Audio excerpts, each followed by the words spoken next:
Halo guys, terima kasih sudah klik video ini and welcome to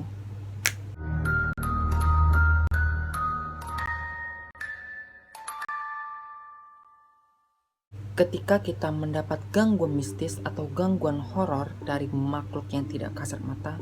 Biasanya gangguan itu berupa dari sosok kuntilanak, gundurwo, pocong, atau hantu anak kecil. Akan tetapi, bagaimana jika sosok yang meneror dan menakuti kita adalah gundul pringis? Gundul pringis merupakan salah satu hantu asli Indonesia yang berbentuk kepala tanpa badan. Dan biasanya gundul pringis ini menakut-nakuti orang saat orang itu berjalan sendirian, baik itu di kebun, di taman, di lapangan kosong, atau di tempat-tempat yang sepi dan rimbun. Dan gundul pringis ketika dia akan menakuti orang, biasanya dia akan bersembunyi dan berkamuflase seperti kelapa, durian, ataupun semangka. Dan saat kita sudah mulai menyadari sosok dari gundul pringis ini biasanya langsung akan bergulir ke arah kaki kita dan akan tersenyum dan tertawa. Dan kejadian ini dialami oleh salah satu mutualan Twitterku, yaitu Mbak Ciki. Dan Mbak Ciki ini melalui tweet horornya, ia menceritakan bagaimana ia mendapat teror dan gangguan dari sosok gundul pringis. Dan bagaimana kisah horor yang dialami oleh Mbak Ciki ini, langsung kita masuk ke ceritanya. Gundul pringis.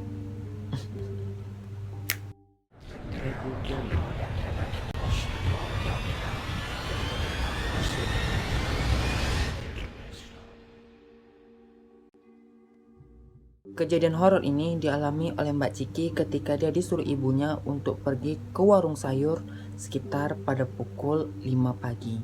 Jadi itu keadaannya masih gelap, masih petang, masih selesai subuh gitulah. Jadi Mbak Ciki ini disuruh ibunya untuk pergi ke warung sayur. Kalau kalian nanya kenapa pula Mbak Ciki ini pagi-pagi masih gelap, masih petang pergi ke warung sayur? Nah, jawabannya adalah kebiasaan ibu-ibu dari kampungnya Mbak Ciki ini mungkin setiap selesai sholat subuh atau selesai azan subuh bisa langsung pergi ke warung sayur untuk beli perlengkapan yang akan dimasaknya hari ini, kayak ya beli sayur, beli daging, beli ikan, beli ayam gitu. Dan juga kalau subuh itu kan barang-barangnya masih fresh, jadi mungkin itu kebiasaan di kampungnya Mbak Ciki. Ketika hendak pergi, Mbak Ciki ini sempat bingung, sempat bimbang dia harus lewat jalanan utama atau lewat jalan lain. Karena kalau misalnya dia lewat jalan utama, antara jarak rumah Mbak Ciki dengan warung sayur itu lumayan jauh. Jadi Mbak Ciki ini sempat mikir kayak, aku kok misalnya lewat jalan utama itu jauh, tapi kalau misalnya aku lewat jalan utama itu pasti rame, karena itu jalan utama banyak motor, banyak orang pulang sholat, rame, tapi jauh. Andaklah aku lewat jalan pintas aja lah, karena memang ada satu jalanan pintas yang memang biasa digunakan oleh ibu-ibu kampung Mbak Ciki untuk pergi ke warung tersebut. Nah, jalanan pintas ini jalanan kecil dan harus ngelewatin empang dan juga kebun kosong. Di kebun kosong itu katanya banyak banget tumbuh-tumbuhan kayak pohon kelapa, pohon mangga, pohon-pohon besar gitu. Nah, karena ada kata empang, aku tuh sempat mikir, empang tuh apa sih itu?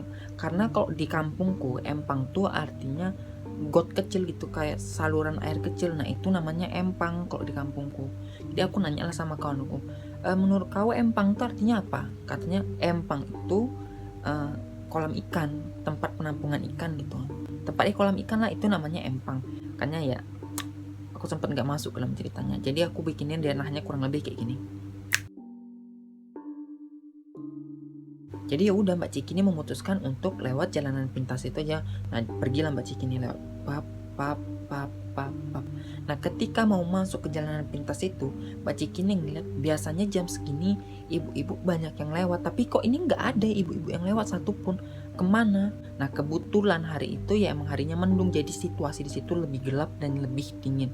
Jadi bisa aja itu faktor ibu-ibu kayak udah nanti aja lah pergi belanja agak pagian dikit sekitar jam 6-an gitu. Jadi ya udah Mbak Ciki ini berjalan melewati jalan pintas itu sendirian. Lagi enak-enak jalan, pap melewati empang tadi tuh enak jadi jalan melewati kebun kosong. Karena Mbak Ciki ini anak yang pemberani gitu. Selain anak pemberani, Mbak Ciki ini biasanya menghabiskan waktu di empang itu untuk mencari ikan dan juga mencari capung. Jadi Mbak Ciki ini udah terbiasa lah istilahnya jalan situ, ya udah lewat situ aja. Apalagi ini udah mau masuk pagi kan, apa yang harus kita takutin. Santai lah Mbak Ciki ini jalan pap hingga tiba-tiba Mbak Ciki mendengar sesuatu benda berat yang terjatuh di belakangnya. Tiba-tiba lagi anak jalan, pup, ada didengar bunyi jatuh tuh. Tengok sekeliling, karena di situ ada pohon kelapa. Awalnya Mbak Ciki nyangka, oh mungkin itu buah kelapanya jatuh. Tengok Mbak Ciki senternya dikit. Oh iya, ada satu benda bulat yang menyerupai kelapa, cuman bentuknya nggak beraturan gitu. Pikir Mbak Ciki, oh ya udah kelapa gitu. Ya udah jalan santai Mbak Ciki. Tapi lagi enak-enak jalan, tiba-tiba Mbak Ciki kembali merasakan ada sesuatu yang mengikuti langkah kakinya.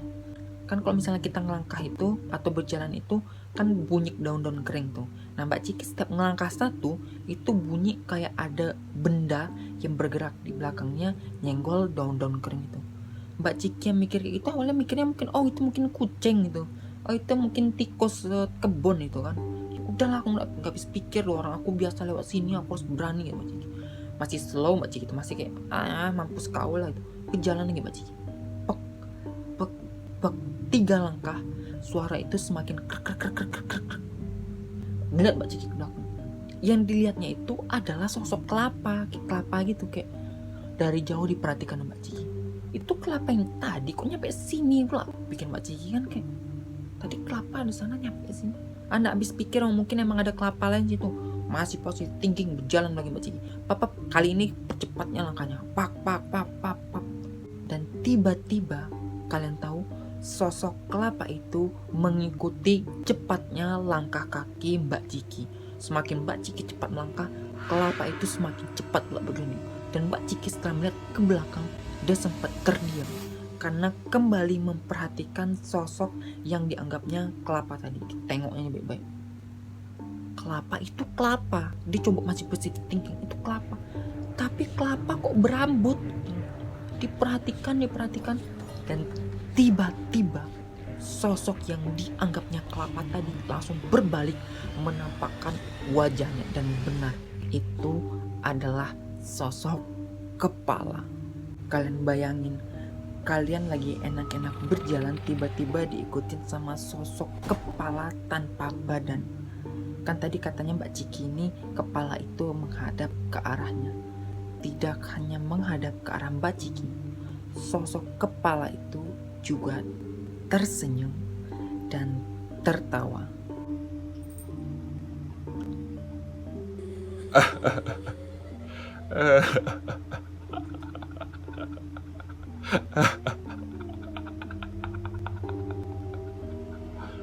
Mbak Ciki itu terdiam lah, dia kayak dibacakan doa-doa, dibacakan apa yang bisa Mbak Ciki baca, dibacanya semuanya tuh kayak ya Allah ayo tolong, ya Allah ayo tolong, ya Allah, ya Allah tolong, ya Allah.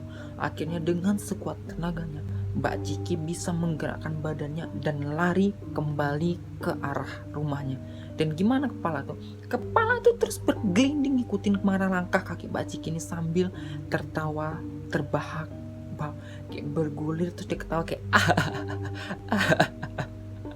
terus diikutinya Mbak Ciki sampai Mbak Ciki sampai rumah, kepala itu menghilang.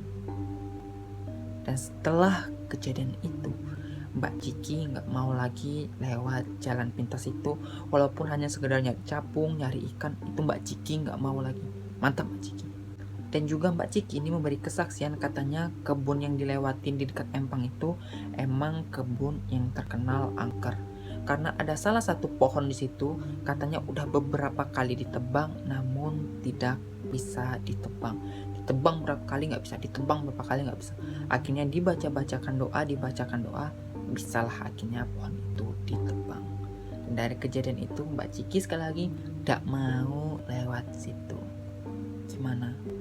Kalian bayangin aja, kalian lagi nyari durian malam-malam, pas kalian angkat itu adalah kepala. sekian video treat horror kali ini. Kalau misalnya kalian punya treat horror atau cerita-cerita horror, bisa kalian DM ke aku atau kalian tag aja Twitter aku. Pasti nggak ya nanti ketemu pula sama kawan real life kan nama Twitter kok. Suka sambat, aku suka apa pula situ kan. Dan kalau misalnya kalian punya treat horror atau cerita-cerita horror, silahkan komen di bawah. Dan juga untuk Mbak Ciki, terima kasih sekali lagi udah berbagi cerita pengalaman horornya yang cukup. Udah deh, semoga nggak terjadi sama kita. Kepala ngelihat bentuknya kayak perempuan aja, kuntilanak aja kita udah tunggang langgar, apalagi ini kepala. Aduh Mbak Ciki, kamu hebat, kamu kuat mentalmu, dampak kita masih bisa. Ya, terima kasih Mbak Ciki, semoga kamu sehat selalu. Dan jangan lupa buat kalian untuk like, komen, dan subscribe channel YouTube aku. Dan juga aktifin lonceng notifikasinya supaya kalau misalnya aku upload video baru, kita langsung bisa bergibah bareng, langsung bisa bercerita bareng. And see you on next video guys, bye bye. Bye.